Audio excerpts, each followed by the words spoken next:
Hi, my name is Steve Bowler, and in this video I'm going to be configuring BGP confederations, and I'm just going to be explaining a little of what they are and why you would use it.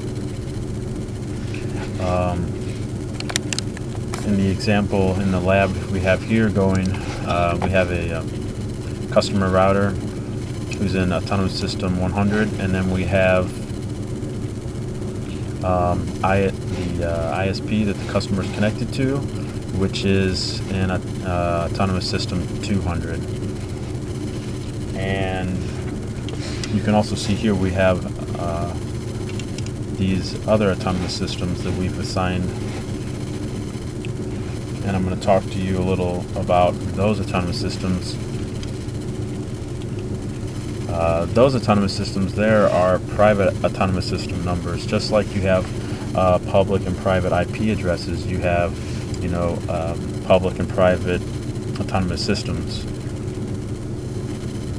and they pretty much serve the same purpose. The public autonomous systems are,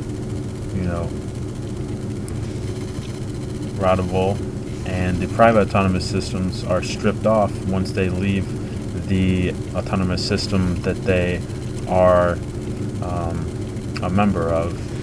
So these autonomous systems here, these 65.534, 65.535, and 65.533, those are all sub-autonomous systems of Autonomous System 200.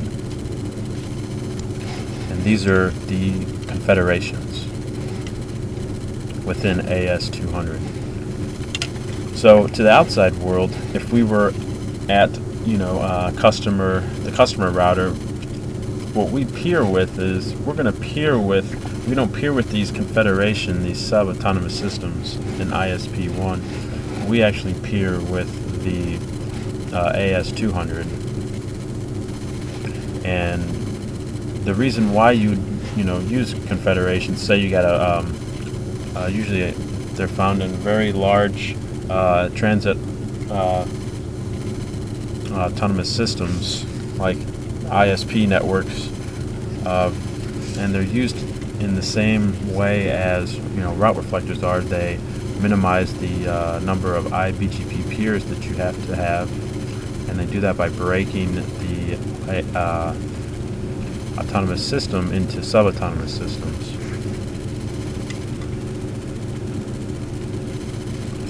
So what we're going to do now is, I've already done all of the IP addressing. We're just going to go and we're going to configure BGP and see if we can get this up and running. So first we're going to get to the customer router, and we're going to configure it for BGP 100, the local AS. Under here, we're going to our neighbor command. We're going to peer with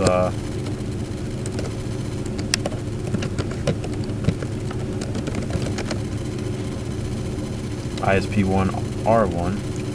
We're going to peer with, this time we're going to be peering with the physical IP interface. Remote autonomous system, again, we're not going to put in the AS, the confederation AS 65.535. We're going to be putting in the AS of 200. That's what it looks like to the outside. They don't see these sub-autonomous systems. And I gotta tell you that the private range of AS numbers is 64.512 through 65.535. Those are designated by the higher powers that be as private autonomous system numbers.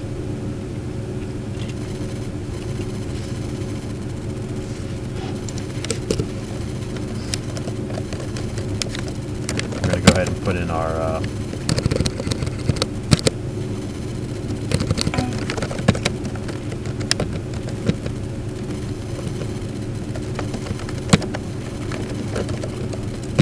networks.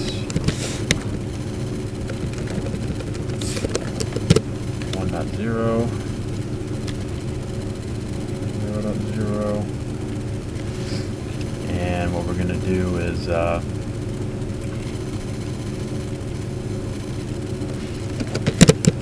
router 1, our customer router as it is.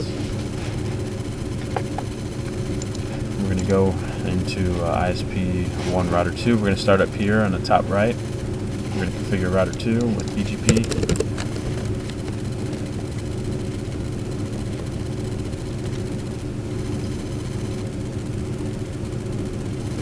Now the way we do this is we configure it router BGP. Now we're going to put in the sub-autonomous system or a confederation. It's going to be 65534.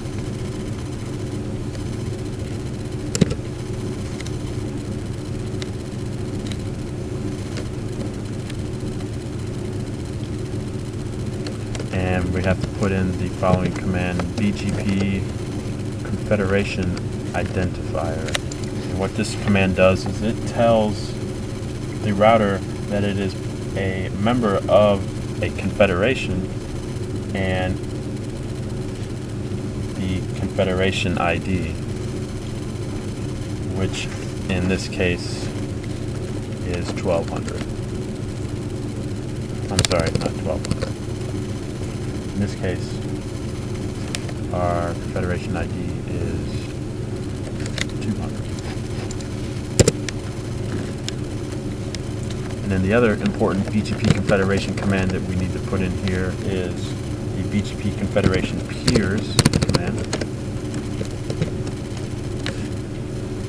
Basically, this is just telling it, the router, this is just telling us which member autonomous systems to which this router is connected to, which we're only connected to one. We're only connected to AS65535. So I'm going to list that as my peer. BGP confederation peer 65535, which is router 1. We're currently on ISP1 router 2.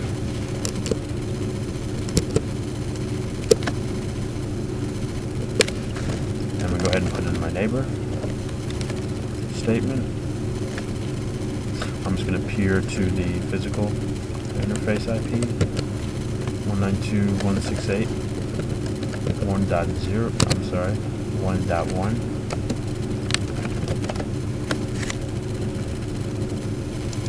And under remote AS, excuse me, I'm going to be typing the 65535.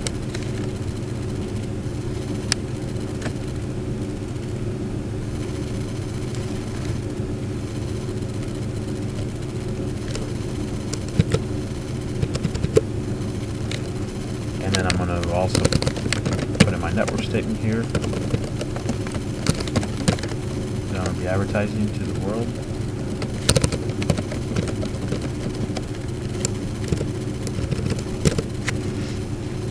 Okay, so now I'm going to go on to ISP1 router 3.